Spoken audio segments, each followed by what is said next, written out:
Arafat'ın ortasında Cürog'unda Rahma degen toğunun başta çıkıyor. 15 ver, 15. 15. Arafat'ın çekerer. Bir boşa Arafat'ın arının bir ağında olsa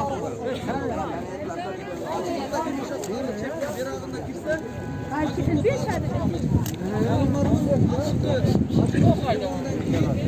Yeri fayda. Allah razı olsun haciyata. Tamam. Arafa. Acılık kulu Arafa değil.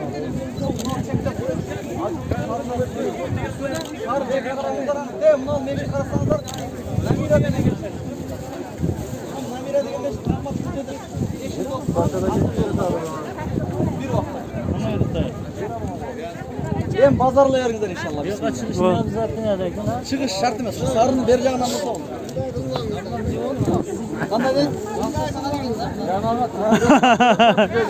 Ne degen bunu? Haydi. Manday olup ketip tuttu bizde. Hoşa ilimsizlikten erişi gerek, iman da erişi gerek. O tayak menen çalınışında oğlanlardı. He.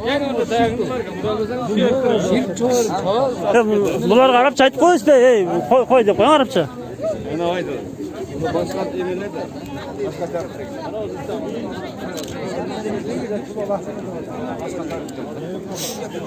Bular nime? Sufizmge beke meraklı. Malayca bak ya. Zaman kıra.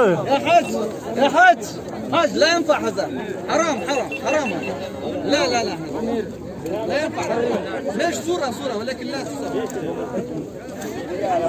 Do you speak English? Do you speak English? Which country? Which country? Malaysia, Indonesia, which country? Huh? Malaysia? Mashallah. Brothers.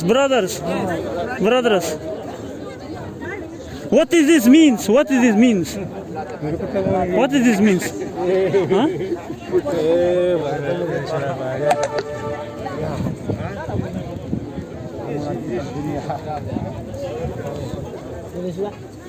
Subhanallah.